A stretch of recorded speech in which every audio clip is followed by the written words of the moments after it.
हाँ जी, सभी को नमस्कार भाई। अपने आज से एक टॉपिक क्या एक सब्जेक्ट पढ़ने जा रहे हैं, और जिसके बारे में आपको पता ही है। आज जो हम पढ़ेंगे एक सब्जेक्ट, उसका नाम क्या है? उसका नाम क्या रहेगा भाई? किसके बारे में चर्चा करने जा रहे हैं अपने? हम पढ़ेंगे राजस्थान का भूगोल।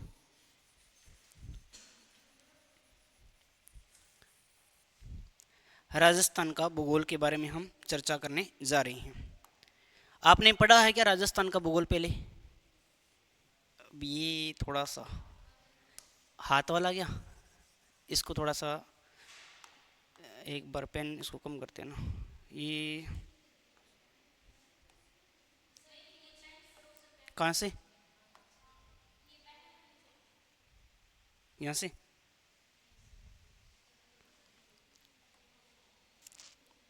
अब इसको कहाँ से करना है एक बार? ये क्या है?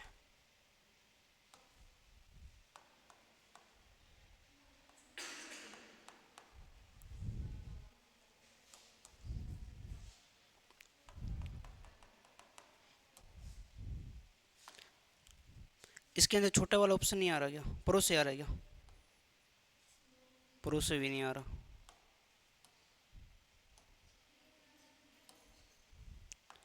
इसको यहाँ से करते हैं ना।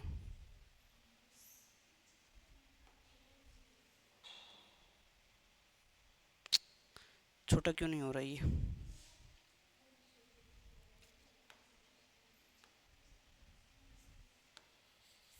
अब ठीक है।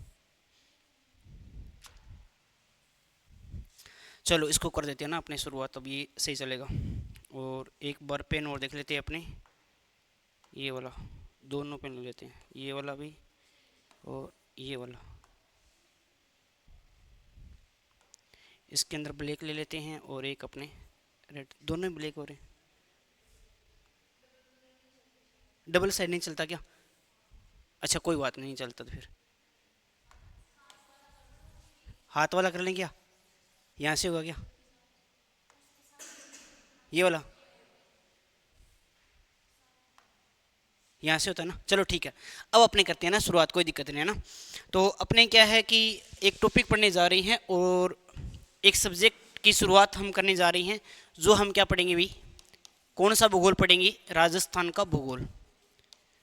ये हम शुरुआत करने जा रही हैं राजस्थान का भूगोल।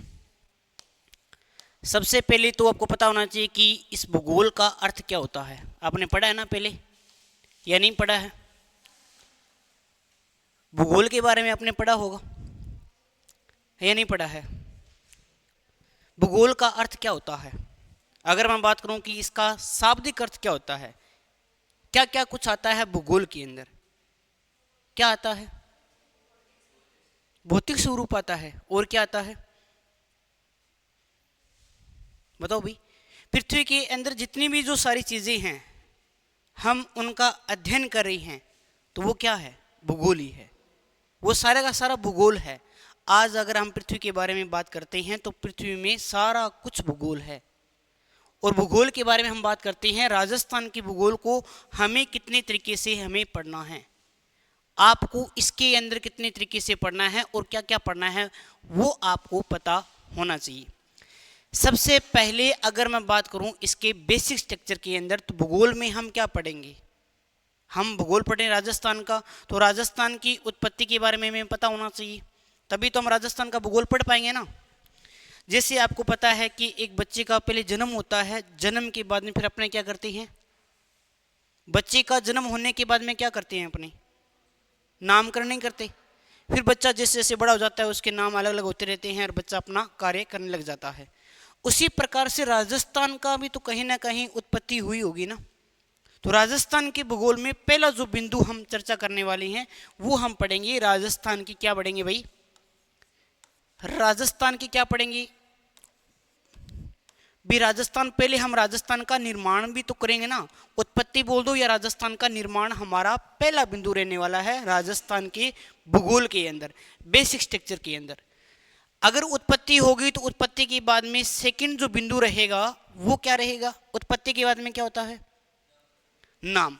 तो यहां मैं इसके क्या पढ़ेंगे अपने प्राचीन नाम। किसके प्राचीन नाम? क्या राजस्थान के कोई प्राचीन नाम भी थे क्या? थे या नहीं थे? थे। कौन कौन से थे? ब्रह्मवर्त आता है, मरुकांतारे आ जाता है, राजस्थानादित्य आ जाता है ना। आपने सुना होगा राजस्थानीय आ जाता है, रायथान आ जाता है, रजवाड़ा आ जाता है। तो ये सभी के बारे में हम चर्चा करेंगे प्राचीन नामों के अंदर। नंबर 3 जो अगर आपको पढ़ना है बेसिक स्ट्रक्चर के अंदर, सामान्य जानकारी के अंदर राजस्थान के भूगोल में, वो आप पढ़ोगे स्थिति और विस्तार। अब ये स्थिति क्या होती है और विस्तार क्या होता है? स्थिति और विस्तार, ये स्थिति क्या होती है और विस्तार क्या होता है? स्थिति का मतलब है लोकेशन। अपना जो राजस्थान है उसकी लोकेशन क्या है? 2 संदर्भ में या 3 संदर्भ में हम देखेंगे। पहला गोलार्ध। गोलार्ध में हमारा राजस्थान कहाँ पे है? गोलार्ध से छोटा क्या होता है? अगर गोलार्ध के बारे में बात करते, गोलार्ध से छोटा क्या होगा? महाद्वीप। महाद्वीप के अंदर राजस्थान की स्थिति क्या है? और महाद्वीप से छोटा क्या है? महाद्वीप में क्या आते हैं? बहुत सारे देश आते हैं। तो देश में हम कौन से देश के अंदर आते हैं? भारत में। तो भारत के अंदर राजस्थान की स्थिति क्या है वो हम इसके अंदर देखने वाले हैं। विस्तार के अंदर हम देखेंगे इसकी लंबाई कितनी है, चौड़ाई कितनी है, यहाँ का एनवायरनमेंट कैसा है, जनसंख्या कितनी है और इसका क्षेत्रफल कितना है। तो स्थिति और विस्तार के अंदर ये बिंदु हम अध्ययन करने वाले हैं। इसके बाद में हमारा एक टॉपिक आ जाता है इसी के अंदर सामान्य परिचय में, वो हम पढ़ेंगे क्या भाई? किसके बारे में अध्ययन करेंगे? किसके बारे में अध्ययन करेंगे? सीमा के बारे में। सीमा भी 2 प्रकार की होती है, एक इंटरनेशनल होती है और एक कौन सी होती है? नेशनल। एक तो होती है इंटरनेशनल और एक कौन सी होती है? नेशनल। दोनों में क्या डिफरेंट है?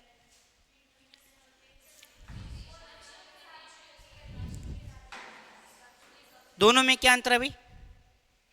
क्या हो, आपको जाना है क्या? जाना है कहीं? चले जाओ, है ना। तो अगर हम बात करते हैं दोनों में ये अंतर होता है, जो 2 देशों के मध्य जो सीमा लगती है उसको क्या बोलते हैं? जो 2 देशों के मध्य लग रही है इंटरनेशनल, अंतर्राष्ट्रीय सीमा बोलते हैं। और जो 2 राज्यों के मध्य यानी अंदर लग रही है उसे नेशनल सीमा बोलते हैं। तो उन्हीं के बारे में भी हम चर्चा करेंगे। सीमा को दोनों के बारे में हम पढ़ने वाले हैं और फिर अपनी चर्चा करते हैं। तो हमारा अंतिम जो बिंदु रहेगा इसके अंदर वो रहेगा, क्या रहेगा, क्या रहने वाला है? एक तो अक्षांश, और अक्षांश के साथ में हम क्या पढ़ेंगे?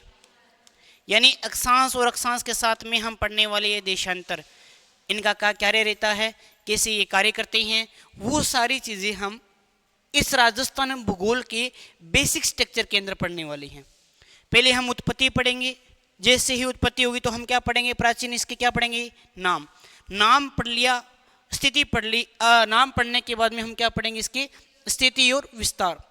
हमने पूरी स्थिति देखी, विस्तार देखेंगे, फिर हम पढ़ेंगे सीमा के बारे में, और सीमा के बाद में फिर हम क्या पढ़ेंगे? अक्षांश और देशांतर। स्थिति और विस्तार के अंदर हम यहाँ पर एक चीज़ और पढ़ने वाले हैं, एक चीज़ का और अध्ययन करेंगे। यहाँ पर किस चीज़ का अध्ययन करेंगे? यहाँ पे अपने नए जिलों का अध्ययन करने वाले हैं। नए जिलों का क्या करेंगे? यहाँ पे अध्ययन, नए जिलों का अध्ययन करेंगे। और वर्तमान में अगर मैं जिलों के बारे में बात करता हूँ तो वर्तमान में जिले कितने हैं? वर्तमान में जो जिले हैं वो हैं आपके पास में 41। तो 41 जिलों का हम यहाँ पर अध्ययन करेंगे। और पहले देखेंगे कि जब हमारा राजस्थान बना था, राजस्थान का निर्माण कब होता है? राजस्थान अपनी वर्तमान स्थिति के अंदर आता है जब राजस्थान का एकीकरण होता है, तो 1 नवंबर 1956 को। उस समय के अंदर हमारे यहाँ पर जो बात करते हैं जिलों की संख्या कितनी थी? 25। और 26वां जिला उसी दिन बना था, कौन सा? अजमेर। तो 26 से लेकर पहले हम पढ़ेंगे 33, और 33 के बाद में फिर ये जो क्रम है 41 वाला, ये सारा अपने ट्रिक मेथड से करेंगे। तो आपको पता चल जाएगा कि पहले कौन आया था और बाद में हमारा कौन सा जिला आया था। अगर बेसिक स्ट्रक्चर से प्रश्न आता है तो सीधा पूछा जा सकता है कि जैसे कि धौलपुर का निर्माण है वो कौन से जिले से अलग करके किया गया था, या डींग का पूछ सकता है, बलोत्रा का पूछ सकता है। तो वो सारी चीज़ों का अपने अध्ययन यहाँ पर करने वाले हैं। पहले हमारे ये 2 बिंदु रहने वाले हैं। दोनों बिंदुओं के बारे में अगर हम चर्चा करते हैं तो सबसे पहले हमारे पास में बिंदु आ जाता है, और इस बिंदु का नाम क्या है भाई? इस बिंदु का नाम क्या रहता है? राजस्थान का हम क्या पढ़ने वाले हैं? अभी हम राजस्थान की क्या पढ़ने जा रहे हैं? उत्पत्ति। क्या पढ़ने जा रहे हैं भाई? उत्पत्ति। और इसके बारे में अगर हम बात करते हैं, इसकी उत्पत्ति के बारे में अगर हम बात करना चाहते हैं, तो यहाँ पर आपको पता होना चाहिए कि राजस्थान की जो उत्पत्ति है वो कैसे हुई थी भाई? कैसे होती है राजस्थान की उत्पत्ति? बताइएगा। राजस्थान की उत्पत्ति कैसे हुई थी भाई? राजस्थान की जो उत्पत्ति है वो कैसे हुई थी? पता है किसी को? जिन्होंने पढ़ रखा है पहले वो बताएंगे भाई कैसे होती है इसकी उत्पत्ति। हाँ बताइए भाई, कोई बताना चाहेगा? 33 सागर से हुई थी। ठीक है, एक सिद्धांत आता है और सिद्धांत के बारे में हम बात करते हैं तो एक बहुत ही अच्छा सा सिद्धांत है जिसका नाम है महाद्वीपीय विस्थापन सिद्धांत। आपने बहुत बार पढ़ा होगा। महाद्वीपीय विस्थापन सिद्धांत, ये सिद्धांत समझते हैं, विस्थापन सिद्धांत। अगर मैं इस सिद्धांत के बारे में बात करना चाहूँ तो ये सिद्धांत है वो किस भूगोलवेत्ता के द्वारा दिया जाता है? तो इसके अंदर एक भूगोलवेत्ता का नाम आता है और भूगोलवेत्ता का नाम आता है अल्फ्रेड वेगनर। अल्फ्रेड वेगनर नाम का एक भूगोलवेत्ता था, उसने एक सिद्धांत दिया था। क्या सिद्धांत दिया था? महाद्वीपीय विस्थापन सिद्धांत। महाद्वीपीय विस्थापन सिद्धांत देने वाले भूगोलवेत्ता का नाम क्या था? Alfred Wegener. क्या नाम आ जाता है यहाँ पर अगर मैं नाम बात कर दूँ? Alfred Wegener. बहुत ही अच्छा सिद्धांत था इनका, अल्फ्रेड वेगनर का, और उनके बारे में हम चर्चा करेंगे, वेगनर। और ये जो सिद्धांत है, ये सिद्धांत उन्होंने कब दिया था? ये सिद्धांत वो कब देते हैं? तो सिद्धांत देते हैं ये, अगर हम बात करना चाहते हैं, तारीख थी 6 जनवरी 1912 को ये सिद्धांत देते हैं। और इस सिद्धांत के अंदर वो क्या बताते हैं? इस सिद्धांत के अंदर वो क्या बताते हैं भाई? उन्होंने बताया था कि संपूर्ण जो पृथ्वी है, आपकी जो संपूर्ण पृथ्वी है वो एक भाग से क्या हुई थी भाई? जुड़ी हुई थी। कैसे जुड़ी हुई थी? यहाँ पे अपने चर्चा करते हैं। यहाँ अगर हम देखना चाहते हैं तो देखो भाई, इसी के अंतर्गत हम चर्चा करते हैं। एक ये जो हमारे पास में एक ये वाला भाग आ जाता है, यहाँ से पूरी पृथ्वी को लेके आते हैं, अपने पूरी पृथ्वी को लेके आते हैं। एक पृथ्वी ये रहा भाग, और एक इसी के जस्ट अपने ऊपर भाग और बना देंगे।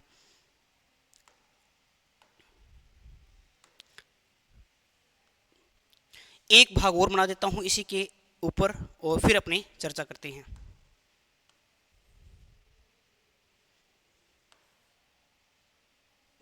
लो, इसी के अंदर हम चर्चा करने जा रहे हैं, और इस वाले भाग का नाम मैं कुछ अलग तरीके से रख देता हूं, या इसको ऐसे कर देते हैं ना, इसको नहीं आ रहा, कोई दिक्कत नहीं। यहां से अपने बात करते हैं। इन्होंने क्या कहा था? महाद्वीपीय विस्थापन सिद्धांत के अंदर ये जो अल्फ्रेड वेगनर है वो कहता है कि हमारी जो संपूर्ण पृथ्वी है वो एक भाग से जुड़ी हुई है, एक पूरे के पूरे भाग से जुड़ी हुई है। वो भाग कैसा है? वो भाग कैसा? स्थल है, और उस स्थल को भी एक नाम देता है। क्या नाम देता है वो? बिल्कुल, ये जो अंदर वाला जो भाग था, ये वाला भाग क्या था? आपका स्थल था। अब स्थल का मतलब समझते हो? जुड़ा हुआ था आपस के अंदर, ये था स्थल मंडल। और इस स्थल मंडल को वो एक नाम देता है, उसको क्या नाम देता है वो? पेंजिया। अब कल को प्रश्न आ जाए कि पेंजिया क्या था? पेंजिया, पेंजिया क्या था? पेंजिया क्या था? पेंजिया अल्फ्रेड वेगनर के अनुसार स्थल मंडल था जिसके अंदर संपूर्ण पृथ्वी एक भाग से क्या थी भाई? जुड़ी हुई थी। और इसके चारों तरफ में अगर मैं बात करना चाहता हूं, यहां पर क्या था? ये इसके चारों तरफ में यहां पर क्या था? जल। ये यहां पर जल था, तो जल इसको क्या बोलेंगे? अपने जल मंडल। ये जल मंडल था। किसके चारों तरफ में जल मंडल था? किसके चारों तरफ में जल मंडल था? स्थल मंडल नहीं, पेंजिया बोल सकते हो, या फिर आप स्थल मंडल भी बोल सकते हो। तो इसके चारों तरफ क्या था? एक कैसा मंडल था? जल मंडल। जैसे हमने स्थल मंडल को नाम दिया है, क्या नाम दिया है? तो क्या जलमंडल का भी नाम था क्या? बिल्कुल था। इसका नाम आता है, इसका क्या नाम था? पेंथालासा। अब ये पेंथालासा क्या है? जल मंडल है। कैसा मंडल है? लिखना नहीं है, एक बार समझना है बिल्कुल, उसके बाद में आपको लिखने का टाइम मिलेगा। तो जल मंडल बाहर का है, पेंजिया अंदर का है। और अंदर वाला जो भाग था, आपने कभी पढ़ा होगा कि पृथ्वी है वो अंदर से बहुत ज़्यादा गर्म थी, और जब कोई चीज़ गर्म होती है तो उसके अंदर क्या होता है, विस्फोट होता है या नहीं, गर्म चीज़ें हैं, विस्फोट होगा इसके अंदर। तो यहाँ पर क्या है, पेंजिया के अंदर क्या होता है, ये जो पेंजिया था, पेंजिया के अंदर होता है विस्फोट। जब कोई चीज़ में विस्फोट होता है तो वो कितने भागों में टूट जाती है, उसके काफ़ी भागों में इसका विभाजन हो जाता है। अगर मैं बात करना चाहूँ यहाँ पर इसके बारे में, अगर मैं बात करना चाहूँ तो ये हमारे पास में यहाँ पर क्या है, इसी के अंतर्गत अगर हम बात करते हैं तो ये तो हमारे पास में क्या है, वो वाला भाग है बाहर वाला, और इसके अंदर मैं दो भाग और बना रहा हूँ। जैसे एक भाग मैंने बना दिया यहाँ पे और एक भाग मैंने बना दिया इसके जस्ट नीचे। ये दो भाग कौन से हैं, ये दो भाग कौन से हैं भाई, ये वही दो भाग हैं, ये वही दो भाग हैं जो कि किससे टूट के अलग हुई हैं, जो किससे टूटकर अलग हुई हैं, बताओ भाई, किससे टूटकर अलग हुई हैं, बिल्कुल। अब इसके बारे में हम चर्चा करते हैं। देखो भाई, ये यहाँ हमारा जो पेंजिया था, ये जो हमारा पेंजिया था वो दो भागों में टूटा, एक भाग ऊपर गया और एक भाग हमारा नीचे आया। ऊपर वाला जो भाग है, ये वाला जो भाग है, ये कहलाया था, क्या कहलाया था भाई, कौन सा लैंड कहलाया था आपका, कौन सा लैंड कहलाया था आपका, ये अंगारा लैंड कहलाया था। और ये जो नीचे वाला जो भाग है, ये वाला भाग क्या कहलाया था, गोंडवाना लैंड। क्या कहलाया था भाई, गोंडवाना लैंड, ये गोंडवाना लैंड कहलाया था। और इसके अलावा मैं बात करता हूं, इसके चारों तरफ में क्या था, इसके चारों तरफ में क्या था, इसके चारों तरफ में ये पानी है, बिल्कुल, ये आपने पढ़ा है, जस्ट अभी पढ़ा है। जब ये पानी है, बीच वाला भाग जब टूटेगा तो क्या पानी बीच में आएगा क्या, बिल्कुल। और जब जैसे ही पानी बीच के अंदर आया तो यहाँ से बना एक सागर बना, क्या बना भी, एक सागर। और इस सागर को मैं बात करता हूँ तो क्या नाम दिया गया, इनके बीच वाले सागर को, इसको नाम दिया गया टेथिस सागर। क्या नाम दिया गया था भाई, टेथिस सागर। तो आपने ये भी सीख लिया कि टेथिस सागर का निर्माण कैसे हुआ था।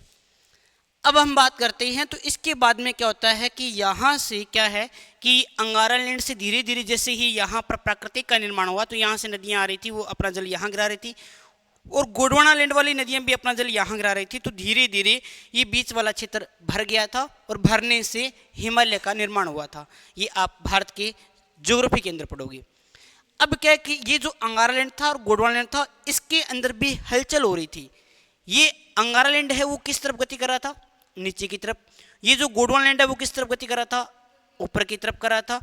और ये जब ऊपर की तरफ गति करे थे, ये नीचे की तरफ गति करे थे, तो दोनों जब आपस में टकराए तो अंगारा लैंड और गोंडवाना लैंड का भी क्या हो गया, विखंडन हो गया। और होने से ये जो अंगारा लैंड और गोंडवाना लैंड थे, इनसे क्या होता है, इनसे यहाँ पर 7 क्या बन जाते हैं, 7 क्या बन जाते हैं, 7 महाद्वीप बन जाते हैं। किन से बने थे ये, अगर मैं बात करना चाहता हूँ तो इनके अंदर योगदान आता है अंगारा लैंड का। और अंगारा लैंड के साथ में मैं बात करूँ किसका आ जाता है, तो ये आ जाता है हमारे पास में क्या, टेथिस सागर का आएगा, आएगा या नहीं आएगा। टेथिस सागर का कैसे आएगा बताओ आप, क्यों नहीं आएगा, क्योंकि मैंने बताया आपको कि अंगारा लैंड और गोंडवाना लैंड की जो नदियाँ थी वो अपने साथ में अवसाद लेकर आ रही थी। अवसाद क्या होता है, अपने साथ में जितने कंकड़ पत्थर जो भी लेकर आते हैं उनको अपने क्या बोलते हैं, अवसाद बोलते हैं। तो अवसाद का जमा हुआ तो ये वाला भाग भर गया, भर जाने से आपस में जब ये टकराया तो हिमालय का निर्माण भी हुआ और उसके कुछ भाग टूट के भी अलग हो गए। तो 7 महाद्वीपों के अंदर अंगारा लैंड का भी भाग है, टेथिस सागर का भी भाग है, और तीसरा हमारा बिंदु कौन सा रहेगा भाई, तीसरा बिंदु रहेगा गोंडवाना लैंड। यानी तीनों का ही योगदान है कौन सा महाद्वीप बनने में, 7 के 7 महाद्वीप बनने में इन तीनों का विशेष योगदान है। फिर बात करती है बाहर तो क्या था, पानी। जब ये टूटा तो कितने भागों में टूटा, ये जो आपने बात करते हैं कौन सा भाई, जब हम बात करते हैं कि पेंथालासा जो टूटा था, पेंथालासा है वो कितने भागों में टूटा है, तो पेंथालासा के बारे में अगर हम बात करते हैं तो ये कितने भागों में, 5 भागों में। पेंथालासा कितने भागों में टूटा भाई, 5 भागों में। और ये जैसे ही 5 भागों में टूटता है तो यहाँ से 5 क्या बन गए भाई, 5 क्या बन गए, 5 महासागर बन गए, 5 महासागर बन गए। और इससे क्या बन गए आपके 7 महाद्वीप बन गए। और 7 महाद्वीप में सबसे बड़ा जो बना था उसका नाम क्या था? एशिया। और एशिया में किसका निर्माण हुआ था? भारत का। और भारत के अंदर किसकी उत्पत्ति हुई थी? जैसे अगर मैं बात करता हूं तो यहां पर एक छोटा सा द्वीप बना हुआ था। अब ये द्वीप क्या होता है? एक होता है, इंग्लिश में बात करूं तो आइसलैंड बना हुआ था। द्वीप क्या होता है? द्वीप जिसके चारों ओर पानी है वो तो क्या है? द्वीप। जिसके 3 ओर पानी है, केवल और केवल 3 ओर पानी है, उसे बोलते हैं प्रायद्वीप। क्या बोलते हैं? प्रायद्वीप बोलते हैं। और 2 नदियों के बीच का क्षेत्र कहलाता है दोआब। ये भी याद रखना, आप पढ़ोगे सिंध दुआब, बारी दुआब, चास दुआब, छाछ दुआब, रचना दुआब, है ना। तो ये ऐसे दुआब भी पेपर के अंदर पूछ लिए जाते हैं। तो यहां से क्या है, अगर मैं बात करता हूं, एक द्वीप था, इस द्वीप का नाम आ जाता है जम्बू द्वीप। क्या नाम आता है भाई? जम्बू द्वीप आता है। इस जम्बू द्वीप से ऐसे कहा जाता है कि निर्माण हुआ था। किसका निर्माण हुआ था भाई? इस जम्बू द्वीप से किसका निर्माण हुआ था भाई?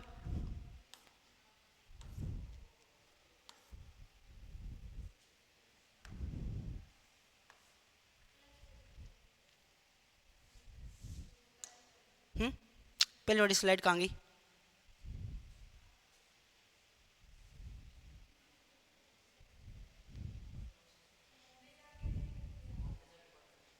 ये कैसे खुल गया फिर? ये होम। अच्छा अच्छा अच्छा, ये कैसे खुला?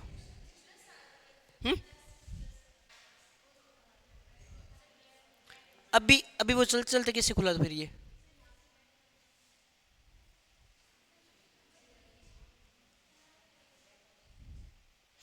अपने जो पढ़ रहे थे वो कहाँ गया? किसको? उनको बोलो फाइल ही गायब होगी हमारी तो।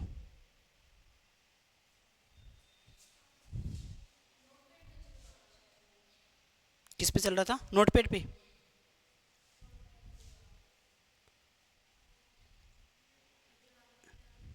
इस पे?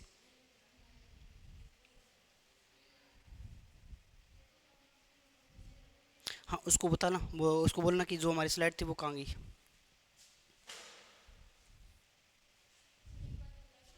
हम्म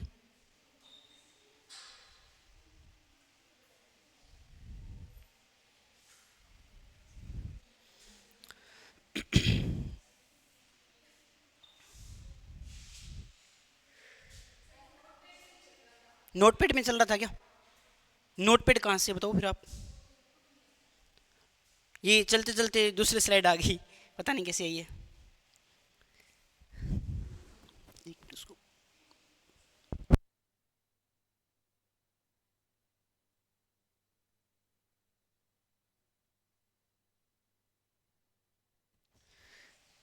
हाँ जी, अपने वापिस से स्टार्ट करते हैं। देखो, ये अपने बात करते हैं राजस्थान की उत्पत्ति के अंदर, है ना। हमने देखा एक द्वीप का नाम था, और द्वीप का नाम हमने पढ़ रहे थे। द्वीप का नाम क्या था अभी यहाँ पे? जम्बू द्वीप। इस द्वीप का नाम क्या था? जम्बू द्वीप। इसी के बारे में हम चर्चा कर रहे थे। और जम्बू द्वीप से किसका निर्माण हो जाता है? यहाँ पर किसका निर्माण होता है? भारत का। इसलिए आपने कभी भारत के प्राचीन नामों के अंदर एक नाम भी पढ़ा होगा कि भारत का सबसे प्राचीन नाम है वो जम्बू द्वीप है। पढ़ा कभी? उससे पहले आपने आर्यवर्त भी नाम सुना होगा। सुना है कभी? नहीं सुना तो कोई बात नहीं, जब भी आप भारत का जीके पढ़ोगे तो यहाँ आपको पता चल जाएगा। तो ये राजस्थान की उत्पत्ति के अंदर हमने कौन सा सिद्धांत पढ़ा है? महाद्वीपीय सिद्धांत देने वाले व्यक्ति का नाम क्या था? अल्फ्रेड वेगनर ने संपूर्ण भूमि को एक भाग से जोड़ा, उसका नाम क्या था?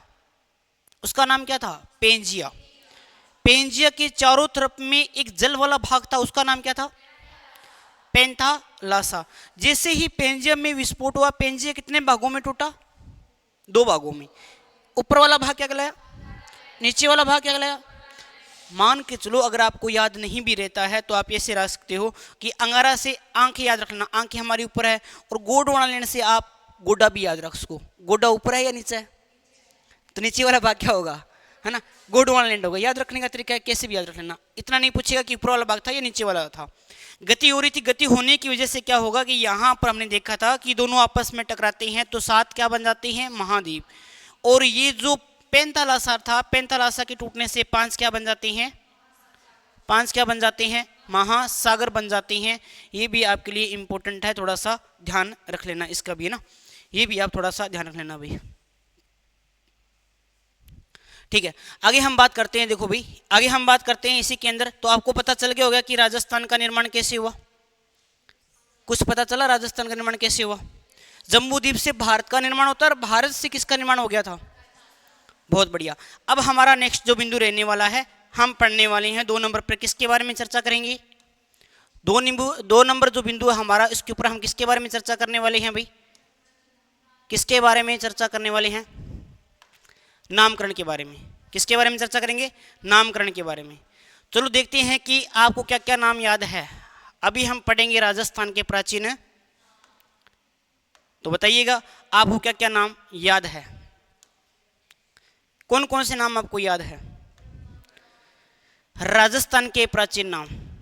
ये कलर दिख रहा है क्या आपको, नहीं दिख रहा, व्हाइट कर देते हैं, कोई बात नहीं, अपने व्हाइट से ले लेते हैं, अगर नहीं दिख रहा तो व्हाइट दिख जाएगा। राजस्थान के हम पढ़ेंगे ये राजस्थान के प्राचीन नाम, प्राचीन नाम। अब बताइए आप कौन कौन से नाम जानते हो, कौन कौन से नाम जानते हो। सबसे पहले जो नाम आता है, जैसे प्रश्न आ गया कि बताओ राजस्थान का सबसे प्राचीन नाम क्या है। एक बार व्याख्याता परीक्षा के अंदर ये प्रश्न आ चुका था कि बताओ राजस्थान का सबसे प्राचीन नाम क्या है। तो प्राचीन नाम कौन सा रहेगा भाई, कौन सा रहेगा, ब्रह्मवर्त रहेगा। चलो चर्चा करते हैं। यहाँ पर सबसे प्राचीन जो नाम मिलता है वो कौन सा मिलता है भाई। आप अगर हम बात करते हैं तो पहला नाम मिलता है जिसका नाम आ जाता है कौन सा भाई, ब्रह्मवर्त। कौन सा नाम है, ब्रह्मवर्त। अब ब्रह्मवर्त के बारे में बात करते हैं तो ब्रह्मवर्त का अर्थ क्या होता है, ब्रह्मवर्त का क्या अर्थ होता है। एक ऐसा क्षेत्र जिसका निर्माण देवताओं के द्वारा किया गया हो, एक ऐसा क्षेत्र जिसका निर्माण देवताओं के द्वारा किया गया हो, वो क्षेत्र क्या कहलाया था, ब्रह्मवर्त कहलाया था। अब देवताओं के बारे में जानकारी देने वाले क्या कौन थे, सबसे प्राचीन क्या चीज थी जो देवताओं के बारे में हमें जानकारी दे रही थी, वेद। और वेद में भी सबसे प्राचीन वेद कौन सा था, ऋग्वेद। तो ऋग्वेद में हमें किसके बारे में जानकारी देता है जी, ऋग्वेद हमें राजस्थान का कौन सा नाम बताता है, ऋग्वेद। ऋग्वेद के बारे में बात करते हैं तो ऋग्वेद में राजस्थान का नाम मिलता है ब्रह्मवर्त। 2 नंबर बिंदु के बारे में मैं बात करता हूं तो एक आ जाता है यहां पर मरुकांतार। मरुकांतार के बारे में बात करता हूं तो इसके बारे में हम बात करते हैं तो एक आपने देखा होगा कि रामायण की रचना करते हैं कौन भाई, महर्षि वाल्मीकि जी रामायण की रचना करते हैं। जब वो रामायण लिख रहे थे तो उन्होंने बताया था कि माता सीता को कुछ समय के अंदर बड़ी सादड़ी के अंदर रखा गया था, और वो बड़ी सादड़ी जो जगह थी ना, उस पूरे क्षेत्र को उन्होंने किस नाम से जाना है, वहां पे मरुकांतारे नाम से। मरु का मतलब कहीं ना कहीं वाल्मीकि जी ने किससे रखा है, रेगिस्तान से। भी रेगिस्तान का पूरा एरिया था, आपको पता है कि राजस्थान के लगभग 2/3 भाग के ऊपर मरुस्थल है, 61.11% पे है। तो उन्होंने पूरे क्षेत्र को देखते हुए इसको नाम ही क्या रख दिया, मरु प्रदेश। तो मरुकांतार, तो मरुकांतार के बारे में हम बात करते हैं तो ये नाम किसने दिया था भाई, ये रामायण के अंदर नाम मिलता है। और देने वाले व्यक्ति के बारे में हम बात करते हैं तो रामायण के अंदर किसने दिया था भाई, वाल्मीकि जी ने ये दिया था, रामायण के अंदर ये नाम मिलता है।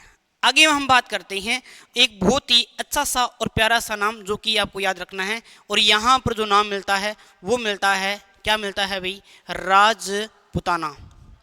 सबसे फेमस नाम है और इसका नाम क्या है, राजपुताना।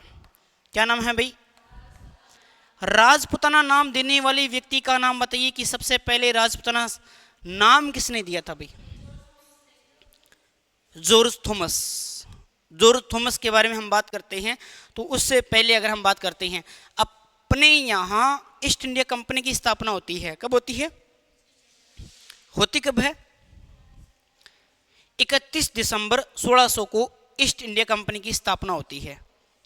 तो यहाँ पर क्या है कि इस वाले क्षेत्र के अंदर राजपूत लोग अधिक रहते थे, और अधिक रहने की वजह से इस क्षेत्र को उन्होंने कहा ये तो राजपुताना है, लेकिन पुष्टि नहीं हो पाई थी कि वो लोग इस पूरे एरिया के लिए बोल रहे हैं या यहाँ पर रहने वाले लोगों के लिए बोल रहे हैं। जैसे मैं मान लो अंग्रेज है ना, मैं अंग्रेज हूँ और मैं बोल रहा हूँ कि ये तो राजपुताना है, ये तो राजपुताना है। अब पता नहीं चल रहा कि इस पूरे एरिया के लिए बोल रहा हूँ या ये आपके लिए बोल रहा हूँ, यानी रहने वाले लोगों के लिए बोल रहा हूँ, तो वो पुष्टि नहीं हो पाई। पुष्टि करने के लिए या राजपुताना शब्द का सबसे पहले प्रयोग किसने किया था, तो इसके लिए आपको ध्यान में रखना है एक बंदे का नाम, और उस बंदे का जो नाम था वो क्या जाता है भाई, यहाँ पे अपन बात करते हैं तो जॉर्ज थॉमस आ जाता है। प्रश्न ये भी आता है कि जॉर्ज थॉमस कौन था, कहाँ से आया था और किस प्रकार से प्रवेश करता है। अगर आपने सुना होगा, जैसे अपने बात करते हैं, आपने एक नाम सुना होगा आयरलैंड का। नाम सुना है क्या आयरलैंड का? आयरलैंड कहाँ पड़ता है, बताओ भी कहाँ पड़ता है आयरलैंड?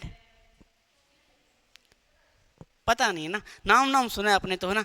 हाँ, कोई दिक्कत वाली बात नहीं है। चलो एक बार आप बात करते हैं, यहाँ पे देखो भी ना, आपने सुना होगा आयरलैंड जहाँ से नीति निर्देशक तत्व लिए गए हैं वहीं से क्या है, जॉर्ज थॉमस आता है। और जॉर्ज थॉमस क्या सीधा भारत के अंदर आया था? सीधा का मतलब है कि बिना किसी के बुलाने से भारत में आता है या किसी की बुलाने से भारत में आया था? किसके बुलाने से आया था भारत में? किसके बुलाने से भारत के अंदर आता है, बताइएगा भाई। अगर हम बात करते हैं तो ये पूरा अगर हम बात करते हैं, ये पहले का भारत था जिसके बारे में आपको चर्चा करनी है। और ये भारत के संदर्भ में अगर मैं बात करूं तो बीच वाला जो भाग है ये हमारा यहाँ पे क्या था, ये हमारा यहाँ पे राजस्थान था। और राजस्थान के बिल्कुल पास के अंदर एक पहले आपको पता है रियासतें हुआ करती थी, रियासतें हुआ करती थी। आपने पढ़ा होगा जब राजस्थान का या भारत का जब आप एकीकरण पढ़ते हो उस समय आपने पढ़ा होगा कि राजस्थान के अंदर भी 19 रियासतें, 3 ठिकाने और एक केंद्र शासित प्रदेश था इस एरिया के अंदर। और भारत के अंदर टोटल कुल 565 रियासतें हुआ करती थी। तो यहाँ पर एक रियासती और रियासत के बारे में बात करता हूँ तो इसका नाम था क्या भाई, ग्वालियर, जिसे वर्तमान में हम क्या बोलते हैं, एमपी। ग्वालियर का नाम सुना है क्या आपने? कभी गोलगप्पे खाए हैं क्या? ग्वालियर के फेमस है गोलगप्पे। आपने गोलगप्पे वाली रेडी के बाहर लिखा होगा ग्वालियर चाट भंडार, है ना। तो वो ग्वालियर था और ग्वालियर का एक राजा था। इस राजा के बारे में हम बात करते हैं, मराठा शासक था। ये कैसा शासक था भाई? मराठा शासक था। और इसका नाम आता है, इसको पैसे से बहुत ज़्यादा प्यार था तो नाम ही पैसे पे रख दिया। पैसे को क्या बोलते हैं? पैसे को क्या बोलते हैं?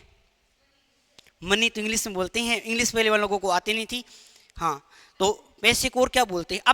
आपा जैसे नॉर्मल भाषा में बोला कि भी बंदा का दौलत है वो बहुत ज़्यादा है, पैसे को क्या बोलते हैं? दौलत नहीं बोलते क्या? जैसे सामान्य भाषा में प्रयोग करते हैं तो इसका नाम ही पैसे के आधार पर क्या रख दिया गया था? दौलत राव। क्या रख दिया गया था भाई? सिंधिया। एक नाम सुना होगा आपने, दौलत राव सिंधिया। कैसा शासक था ये? कैसा शासक था? मराठा शासक था दौलत राव सिंधिया। दौलत राव सिंधिया क्या करता है, अपने यहाँ पर एक पहले क्या करने के लिए, पहले ना एक अपने यहाँ पर पद हुआ करता था जिसको क्या बोलते थे? पीए। आप कभी पढ़ोगे 1857 की क्रांति पढ़ोगे तो सबसे बड़ा जो पद होता था उसे बोलते थे जीजी। जीजी के जस्ट नीचे आ जाता है एजीजी। एजीजी के नीचे आ जाता है पीए। और पीए के जस्ट नीचे अगर हम बात करते हैं तो यहाँ पर सामंत आते थे। पहले शासक आते थे फिर सामंत आते थे। कभी आप पढ़ोगे, है ना, 1857 की क्रांति पढ़िए कभी। शासक के जस्ट नीचे अगर हम बात करते हैं तो क्या आते थे? सामंत बोल दो ना। सामंत के बारे में हम बात करते हैं, या सामंत के नीचे, या इसको ठेकेदार भी बोलते थे। या आपने नाम सुना होगा कुशाल सिंह चंपावत का नाम सुना होगा आपने, तो वो ही था यहाँ पे ना। और इसके अलावा हम बात करते हैं तो यहाँ थी क्या? जनता। ये इनका क्रम था। अब जनता से सामंत पैसे लेते, सामंत से शासक हो जाता, शासक से पीए को जाता, पीए से एजीजी लेता, एजीजी से ऊपर जीजी तक जाता। जीजी का मतलब है गवर्नर जनरल। इसको सूचना देने के लिए एक एजेंट रखा गया था, एजेंट टू गवर्नर जनरल। ये बड़ा पद था, ये तो आता ही नहीं था कभी। जैसे प्रधानमंत्री अपना बड़ा पद है, राष्ट्रपति बड़ा पद है, वैसे ये था उस समय के अंदर गवर्नर। ये इसको सूचना देने के लिए था तो इसका एजेंट हो गया, तो इसको एजेंट टू गवर्नर जनरल बोलते थे। और इससे छोटा था पॉलिटिकल एजेंट। जिसको पीए बोलते थे। अपने बोलते ना कि जैसे प्रधानमंत्री का पीए कौन सा है या राष्ट्रपति का पीए कौन सा है।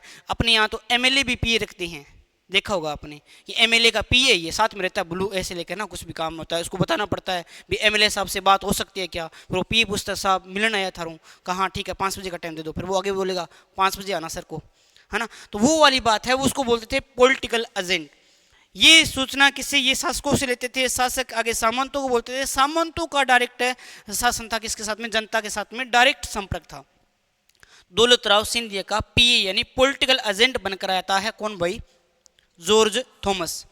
जॉर्ज थॉमस के बारे में कुछ एक बातों के बारे में बताता हूं। तो जॉर्ज थॉमस ये रहा, और ये निवासी कहाँ का था, तो ये कहाँ का निवासी था, ये आयरलैंड का। पॉलिटिकल एजेंट किसका बनकर आया था, ये पॉलिटिकल एजेंट किसका बनकर आया था, दौलतराव सिंधिया कहाँ का राजा था, भारत के अंदर कब आता है, सन ये कब आता है, सन कब आता है 1800 के अंदर। पूरा का पूरा नेट याद रखना, सन कब आता है 1800 के अंदर। जॉर्ज थॉमस आयरलैंड का निवासी, सन 1800 के अंदर भारत आता है। और आने के बाद में क्या है, इस ग्वालियर के पश्चिम में स्थित रियासत के लिए एक शब्द प्रयोग करता है जिसका नाम क्या था, राजपुताना था। लेकिन अभी तक इस बात की क्या नहीं हो पाई है, पुष्टि नहीं हो पाई है पूरी तरीके से। शब्द का तो प्रयोग कर दिया लेकिन पुष्टि नहीं हो पाई। अब पुष्टि कौन करेगा भाई, पुष्टि करने के लिए लगभग अपने बात करते हैं तो एक बंदा आएगा 1805 के अंदर। कब आएगा भाई, 1805 में एक बंदा आएगा। अगर प्रश्न आ जाता है कि राजस्थान के लिए सबसे पहले राजपुताना शब्द का प्रयोग किसने किया था, जॉर्ज थॉमस ने। कब किया था, पुष्टि कब हुई थी, कर्ण किसके अंदर होती है, तो 1805 के अंदर एक बंदा था जिसका नाम आता है William Franklin. William Franklin, Frank करता था, नाम रख दिया विलियम फ्रैंकलिन। और विलियम फ्रैंकलिन ने क्या किया था, एक पुस्तक लिखी थी भाई। इन्होंने क्या किया था, एक पुस्तक लिखी थी ना। पुस्तक के बारे में हम बात करते हैं तो उन्होंने क्या लिखी थी, एक पुस्तक लिखी थी। और पुस्तक के बारे में हम बात करते हैं, ये ऊपर नहीं हो गया,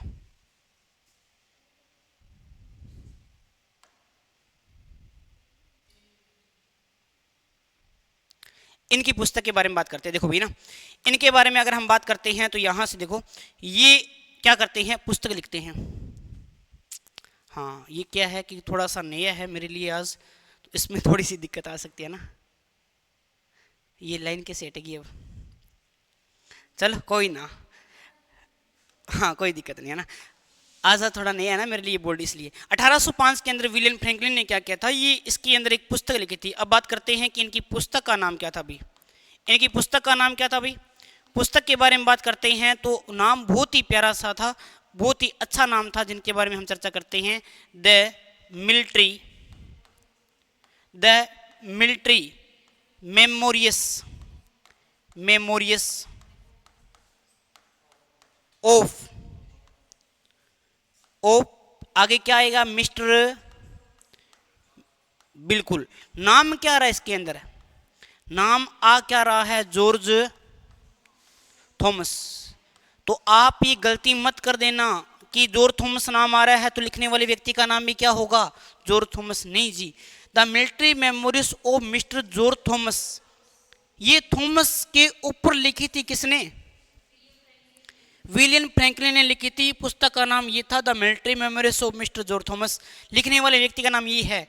और इस पुस्तक के अंदर ये पुष्टि करता है, क्या पुष्टि करता है, ये पुष्टि कर दी कि यही पहला व्यक्ति है। कौन पहला व्यक्ति है भाई, कि जॉर्ज थॉमस ने ही क्या किया था, जॉर्ज थॉमस ने क्या किया था भाई, राजस्थान को क्या बोला है, राजस्थान को राजपुताना बोला है जी। क्या बोला है, राजस्थान को राजपुताना बोला है। तो ये पुष्टि कब होती है, 1800, पुष्टि कब होती है, 1800, बिल्कुल। तो ये हमें पूरा जानकारी हमें पता चल गई यहां तक, राजपुताना शब्द तक। अब हमारे आते हैं हीरो, जैसे हमारे फिल्म के हीरो होते हैं ना, उसी प्रकार हमारे भूगोल के भी एक हीरो हुए हैं जिन्हें हम पितामह कहते हैं। नाम क्या है आप जानते हो सारे, बिल्कुल। अभी जो हम चर्चा करने वाले हैं, नामकरण की अगली कड़ी के अंदर जो हम चर्चा करने वाले हैं, उसके अंदर जो हम अध्ययन करेंगे उनका नाम आएगा कर्नल जेम्स टोड, जिन्हें क्या बोलते हैं, कौन से बाबा बोलते हैं? क्यों बोलते हैं घोड़े वाले बाबा? घोड़े पे क्या किया था उन्होंने? घोड़े पे चढ़कर क्या किया था बताइए भाई? राजस्थान घूमे थे ये, बिल्कुल, बहुत बढ़िया। ये घोड़े पे चढ़कर पूरे के पूरे राजस्थान घूमे थे, इस वजह से इन्हें क्या बोलते हैं? घोड़े वाले बाबा। नाम हम पढ़ने जा रहे हैं कर्नल जेम्स टोड। कुछ एक जानकारी कर्नल जेम्स टोड के बारे में हम बात करेंगे और फिर अपने इनके बारे में क्या नाम दिया था वो हम बात कर लेंगे। पहली जानकारी के अंदर हम बात करते हैं तो ये कहाँ के निवासी थे, आए कहाँ से थे, ये निवासी कहाँ के थे, ये निवासी कहाँ के थे, ये हमें पता होना चाहिए। इसके अलावा अगर हम बात करते हैं कि राजस्थान में पहली बार या राजस्थान में कहाँ आए थे, राजस्थान में कहाँ आए थे, ये राजस्थान में कहाँ आए थे। फिर अपने बात करते हैं क्या इनके कौन कौन से उपनाम थे भाई, इनके उपनाम क्या क्या थे भाई। ये देखो भाई, कर्नल जेम्स टोड के बारे में बात करते हैं तो ये स्कॉटलैंड के निवासी थे। स्कॉटलैंड कहाँ पड़ता है? इंग्लैंड के अंदर। तो ये कहाँ के निवासी थे? या तो बोल दो स्कॉटलैंड। अगर आप स्कॉटलैंड नहीं याद रखना चाहते हो तो आप यहाँ पर एक शब्द याद रख सकते हो, क्या भाई? इंग्लैंड के निवासी थे। और इंग्लैंड के निवासी कौन थे? Colonel James Tod. मैंने आपको अभी कुछ समय पहले ही बताया है कि पहले पीए हुआ करते थे।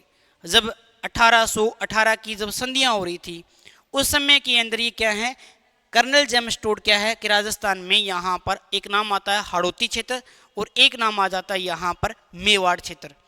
मेवाड़ का मतलब है अपने मुख्यतः उदयपुर से लेते हैं और हाड़ौती के अंदर कोटा, बूंदी, बारा और झालावाड़ आता है, क्योंकि अगला टॉपिक हमारा वही रहेगा। हम मैप भरेंगे और मैप भर के जिलों की संख्या देखेंगे और कौन सा जिला कहाँ पे वो हम सीखेंगे। ये तो अभी हमारा बेसिक चल रहा है नामकरण के बारे में, है ना। तो ये याद रखना है। तो राजस्थान में कहाँ आते हैं? तो राजस्थान में कहाँ आते हैं? उदयपुर के अंदर आते हैं। उदयपुर के अंदर है आते हैं, याद रख लेना। या आप ये कह सकते हो कि सबसे पहले उदयपुर के अंदर आए थे, या आप ये भी कह सकते हो कि मेवाड़ और प्लस में मैं क्या बोल सकता हूँ यहाँ पे, मेवाड़ प्लस में हाड़ौती के क्या बने थे, ये हाड़ौती के क्या बनते हैं, ये हाड़ौती के तो क्या बने थे? पीए बने थे। क्या थे भाई? पीए।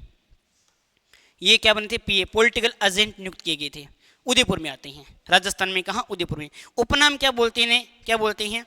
उपनाम 3-4 याद रखना। इन्हें बोलते हैं राजस्थान इतिहास के क्या बोलते हैं? क्यों बोलते हैं? राजस्थान इतिहास के जनक क्यों बोला जाता है कर्नल जेम्स टोड को? राजस्थान इतिहास के जनक या पितामह भी जनक इसलिए बोलते हैं क्योंकि उन्होंने इतिहास को क्या लिखा था भाई? लिखा था पूरा व्यवस्थित तरीके से। तो राजस्थान इतिहास के जनक बोल दो, या फिर मैं एक नाम से देता हूँ पितामह। ये जो राजस्थान के जो पितामह हैं वो कर्नल जेम्स टोड कहलाते हैं, क्योंकि इन्होंने राजस्थान के भूगोल को व्यवस्थित तरीके से, पूरे इतिहास को व्यवस्थित तरीके से लिखा था। जितना भी जो इतिहास था उनको व्यवस्थित तरीके से लिखने का जो कार्य है वो राजस्थान का किसने किया था? कर्नल जेम्स टोड ने किया था। दूसरी बारे में अगर मैं बात करना चाहता हूं तो इनका दूसरा जो नाम आता है वो आता है घोड़े वाले। क्या बोलते हैं? घोड़े वाले बाबा के नाम से जानते हैं। कल को प्रश्न आ जाए तो रामदेव जी मत कराना, है ना। भी घोड़े वाले बाबा पूछे तो कर्नल जेम्स टोड है। ये भी छोटा मोटा बाबा है, ये भी आपको याद रखना। हाँ, छोटा मोटा ही है, ज़्यादा नहीं है ना। जैसे अपने यहाँ छोटे मोटे भूमियाँ होते हैं ना, हाँ, तो ये भी छोटे मोटे अपने क्या है भाई? बाबा है। हाँ, परेशानी देते हैं, ये तो घूमे थे। अगर हम बात करना चाहते हैं इसी के अंतर्गत तो इनके गुरु का नाम पूछ लेता है। इनके गुरु का नाम और बता दीजिए। इनके गुरु का नाम क्या था? गुरु जैन यति। इनके गुरु का नाम क्या आता है? जैन यति ज्ञानचंद जी, बिल्कुल, ये ज्ञानचंद जी है। इनके क्या थे? गुरु थे। अब हमारे लिए इंपॉर्टेंट क्या चीज़ है वो हम पढ़ने वाले हैं। हमारे लिए क्या इंपॉर्टेंट है? क्या कर्नल जेम्स टोड ने राजस्थान के लिए कुछ शब्द प्रयोग किए थे? क्या बताओ, क्या किए थे फिर जी? बात है कब की है? बात है 1829 की। कब की बात है? 1829 की। 1829 की बात थी, क्योंकि ये 1818 की संधियों के अंदर आए थे। मैंने आपको बताया है, उससे पहले एक बार आए थे लेकिन वापस चले गए थे। मई के महीने के अंदर, जून के महीने के आसपास आते हैं। जून, मध्य जून में आते थे। और मध्य जून में आपको पता है राजस्थान में सर्दी बहुत होती है, देखा होगा, अब स्कॉटलैंड है, इंग्लैंड का निवासी है। अंग्रेज गोरे क्यों थे? क्योंकि वो एरिया ठंडा था। आप भी कोई 10-15 दिनों के लिए, या 10-15 दिन नहीं, साल 2 साल के लिए जम्मू कश्मीर चले जाओ, एकदम अंग्रेज तो कौन बनूंगा, लेकिन रंग में थोड़ा सो फर्क आ जाएगा। तो देखियो चीज़ियाँ सर्दी के अंदर क्या है कि थोड़ा थोड़ा गोरा होने लगा है, नहीं होते क्या? नहीं, वो चुमासा के अंदर से काले हो जाते हैं। तो वो क्या है कि स्कॉटलैंड का था, अंग्रेज था, मतलब वहाँ का एरिया ठंडा था तो वो गोरा था। अब अपने जून के अंदर मैंने कहा था सर्दी नहीं होती है, हालांकि गर्मी होती है ना, बहुत ज़्यादा गर्मी थी। आई यहाँ पे देखो, अरे यार ये कहाँ आ गया, वापिस चला गया। फिर ये 1818 के अंदर वापस आता है। तो याद रख लेना, 1829 के अंदर क्या लिखता है, एक पुस्तक लिखता है। ये एक पुस्तक लिखी थी और पुस्तक का नाम बहुत ही अच्छा था, पुस्तक का नाम बहुत प्यारा था। इस पुस्तक का नाम आ जाता है द एनाल्स एंड एंटी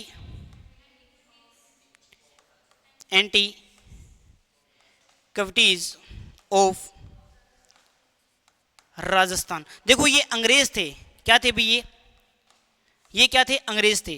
तो ये पुस्तक भी किसके अंदर लिख रहे थे? ये इंग्लिश के अंदर लिख रहे थे। और अपने इंग्लिश से शुरू से कमजोरी है, आपको बताइए अपने को। हाँ भी ढंग से अगर हम बात करते हैं तो अपने को तो हिंदी भी नहीं आती ना।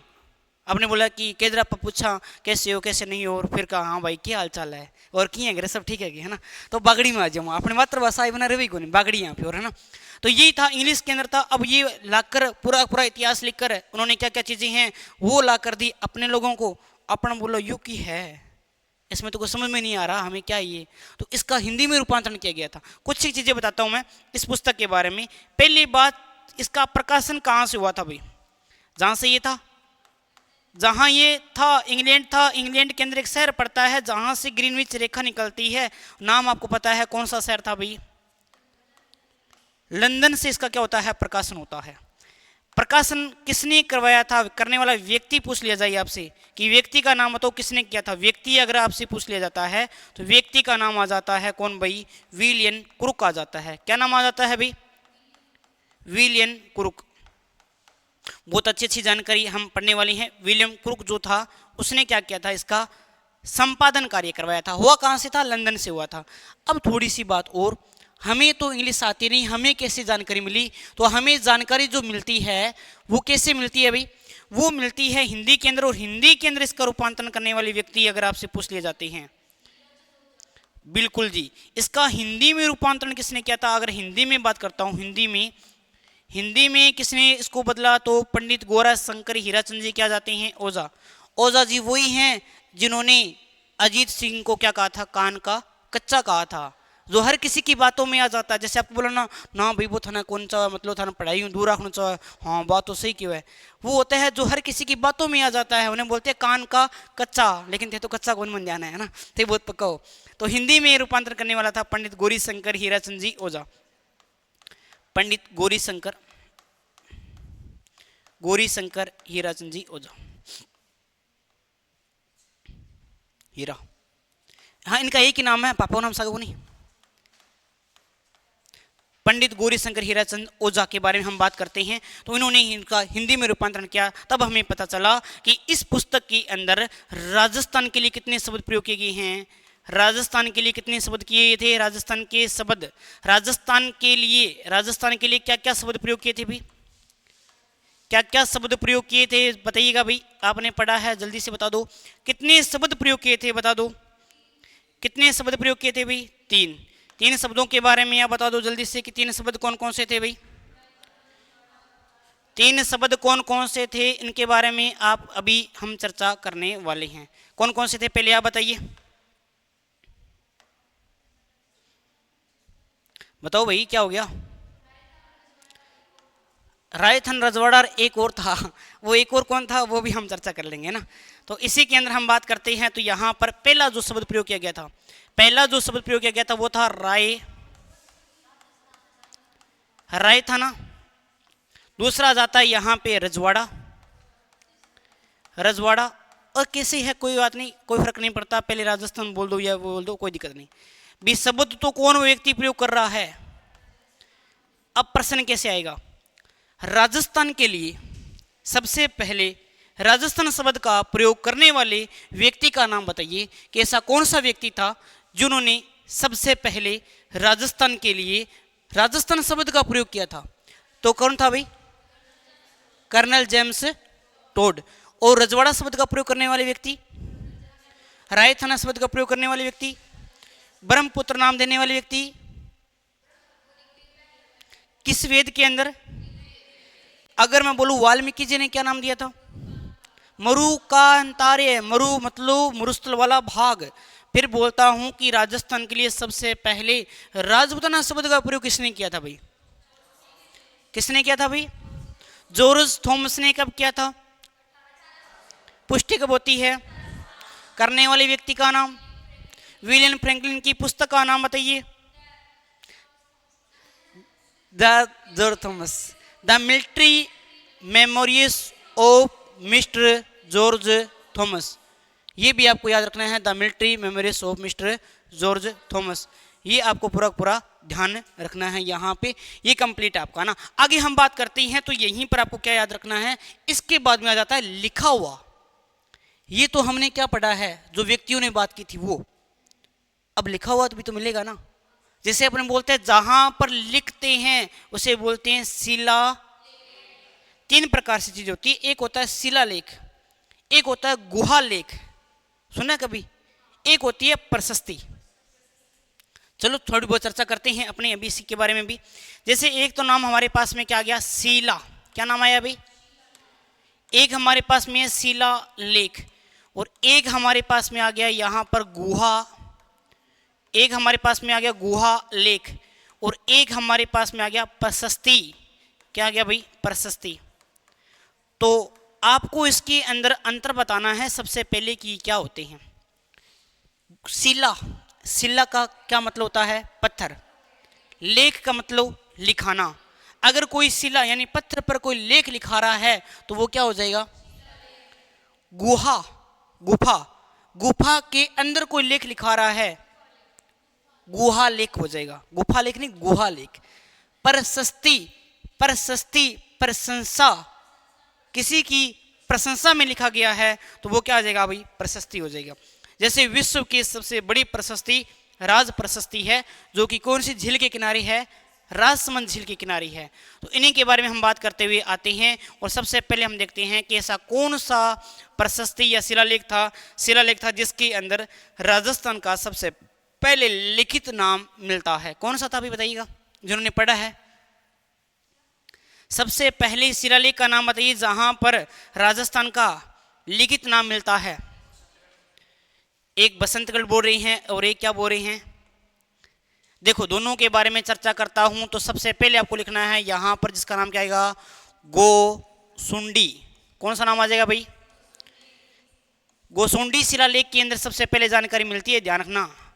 गोसुंडी शिलालेख के अंदर सबसे पहले जानकारी मिलती है। अब कैसे मिलती है और आपने बसंतगढ़ क्यों बोला उसका भी कारण बताता हूं।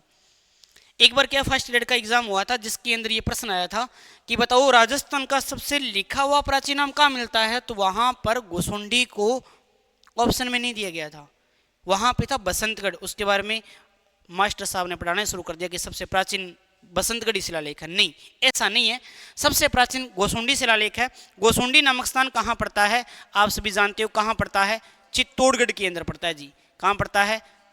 और ये गोसुंडी शिलालेख अब खुद आप यहाँ पर मूल्यांकन कर पाओगे। पहली बात मैं लिखाता हूँ, ये है कब का? तो ये है हमारे यहाँ बात करता हूँ तो ये 532 ईसा पूर्व का है। ये 532 ईसा पूर्व का है।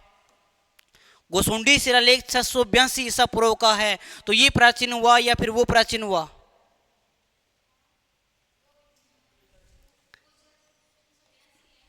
(682) है तो ये प्राचीन हुआ या वो प्राचीन हुआ? तो प्राचीन, यही तो मैं कह रहा हूं कि सबसे प्राचीन कौन सा है? जिसके अंदर राजस्थान का नाम क्या मिलता है? राजस्थान का नाम क्या मिलता है? राजस्थान का नाम क्या मिलता है इस सब लेख के अंदर? राजस्थान का नाम बहुत ही प्यारा सा नाम मिलता है, राजस्थानीय। क्या नाम मिलता है? कहाँ मिलता है? गोसुंडी शिलालेख कहाँ पे है? चित्तौड़गढ़ के अंदर है। कब का है? 532 ईसा पूर्व का है। बाकी जब आप हिस्ट्री पढ़ोगे तो गोसुंडी शिलालेख के बारे में पूरी जानकारी मिलेगी आपको। अब हमारे पास में जो मेन आ रहा है वो शिलालेख, और हमारा अंतिम यही है, क्योंकि इसके बाद में तो हमारा पूरा ही हो जाएगा ये नामकरण। लास्ट आ रहा है, फाइनल आ रहा है हमारे पास में, और जिसका नाम आपको पता है और आप इसके बारे में जानते भी हो। कौन सा भाई, बोलो कौन सा? बसंतगढ़। ये बसंतगढ़ के बारे में हम चर्चा करने वाले हैं।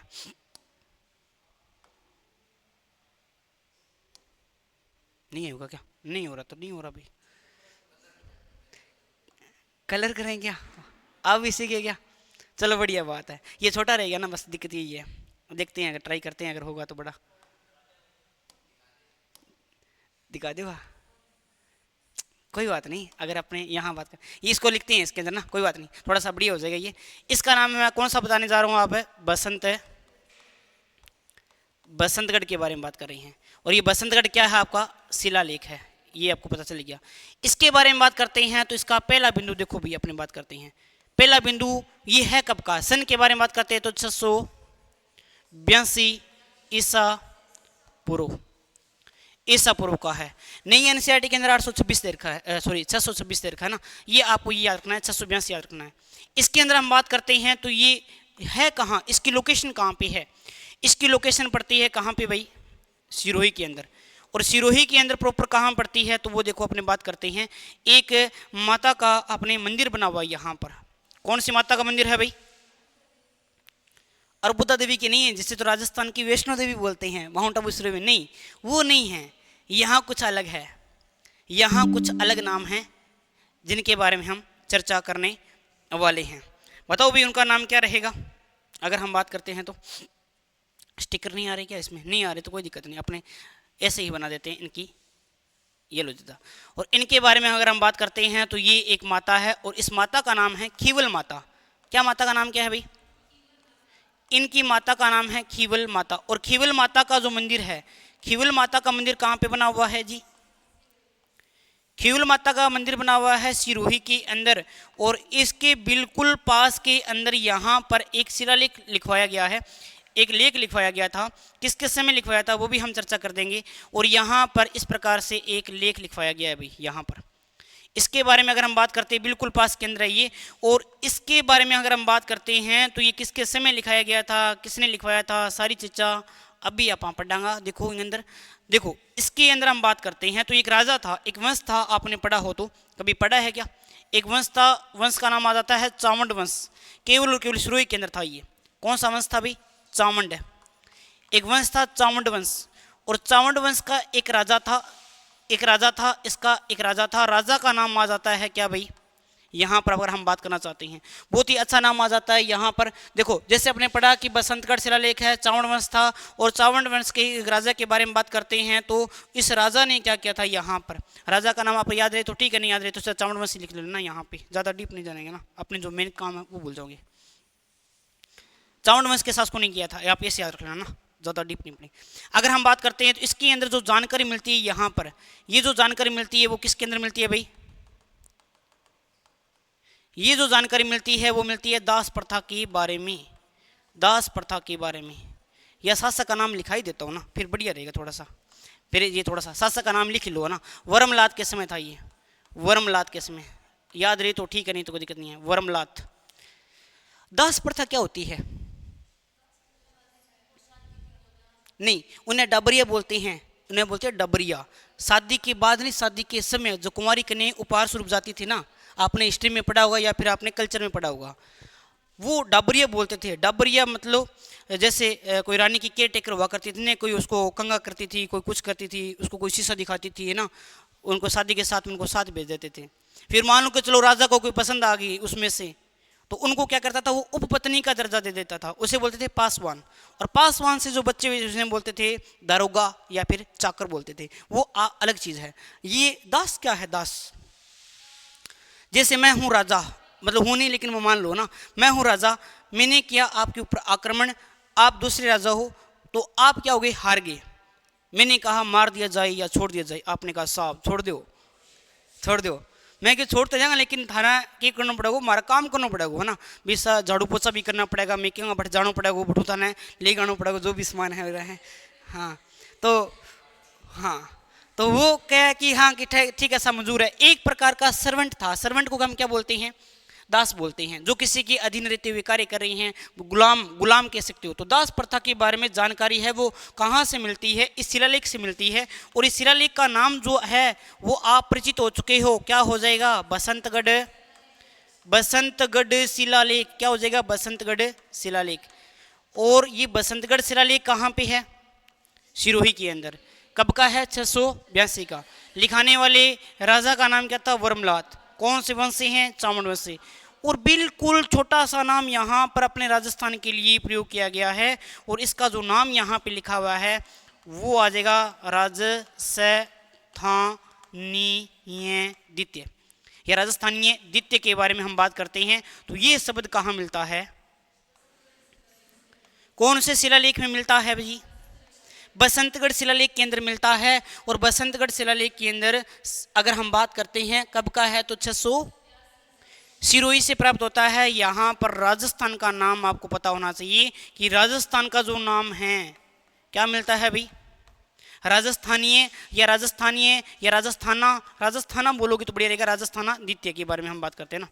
हाँ राजस्थाना द्वितीय में यहाँ पे नाम लिख देता हूँ, राजस्थाना द्वितीय। राजस्थाना द्वितीय ये जो नाम मिलता है आपका, ये जो नाम मिलता है राजस्थान द्वितीय, ये कहाँ मिलता है? तो ये आपका मिलता है कौन से शिलालेख के अंदर? कौन से शिलालेख के अंदर मिलता है?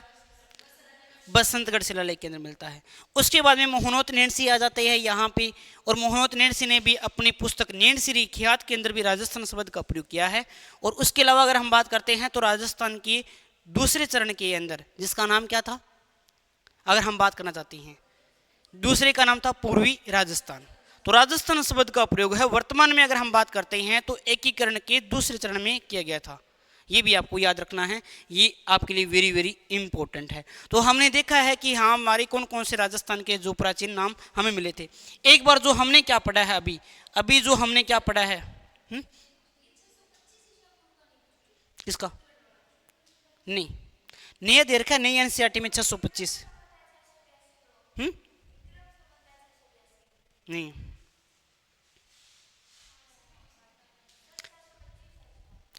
682 है, नई किताबों में 625 दे रखा है। आराम से आप देखा ना, कोई दिक्कत नहीं है। कल मैं भी यही हूँ,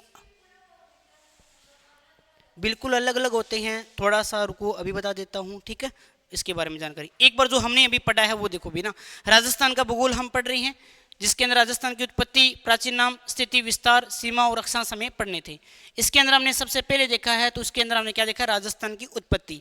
उत्पत्ति में कौन सा सिद्धांत पढ़ा हमने? अरे बोलो भाई, याद हो जाएगा।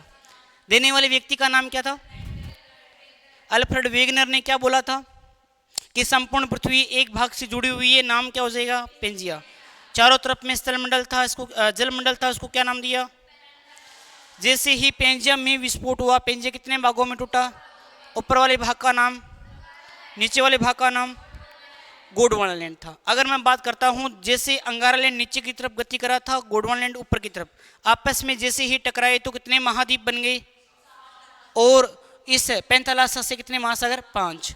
यहाँ से हमने उत्पत्ति के बारे में हमने पढ़ा था। आगे हमने चर्चा की थी यहाँ पे तो राजस्थान के प्राचीन नामों के बारे में। राजस्थान का सबसे प्राचीन नाम क्या है? कहाँ जानकारी मिलती है हमें? ब्रह्मवत है, ऋग्वेद में जानकारी मिलती है। मरुकांतारी शब्द है वो रामायण में प्रयुक्त किया गया था। अभी राजपुताना शब्द है उसका प्रयोग सबसे पहले कर्नल किसने किया था भाई? George Thomas. कहाँ का निवासी? आयरलैंड का। और राजपुताना शब्द का पहली बार प्रयोग कब भाई? पहली बार प्रयोग कब होता है? पहली बार प्रयोग जो होता है, पुष्टि होती है, वो होती है 1800 के अंदर। इस बात की पुष्टि तो 1805 में होगी लेकिन प्रयोग हो गया पहली बार 1800 के अंदर। विलियम फ्रैंकलिन की एक पुस्तक थी the military memories of mister George Thomas.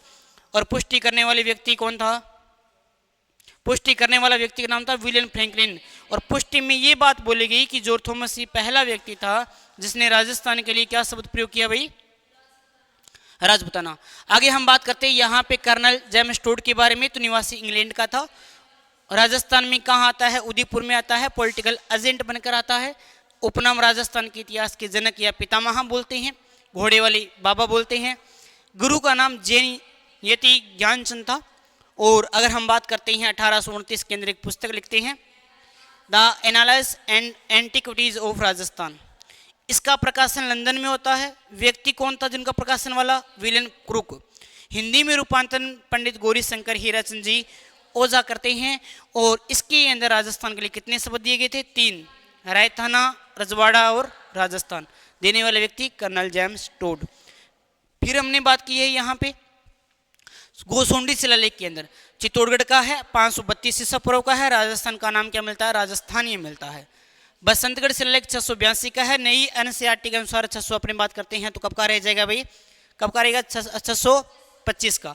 ये नई एनसीईआरटी के अनुसार है। मैंने दोनों ही बात बताई थी आपको। नई एनसीईआरटी 600 का बताती है भाई, 25 ईसा पूर्व बताती है। इनके बारे में अभी हम चर्चा और कर लेंगे। और ये बसंतगढ़ है कहाँ का? सिरोही का। राजस्थान का नाम क्या मिलता है? राजस्थाना द्वितीय। कौन सी माता के मंदिर के पास में? खीवल माता के मंदिर के पास में। और ये जो खीवल बसंतगढ़ शिलालेख है किस के बारे में जानकारी देता है हमें? दास प्रथा के बारे में। किस राजा के समय उत्कीर्ण हुआ था? वर्मलात किस वंश से संबंधित था?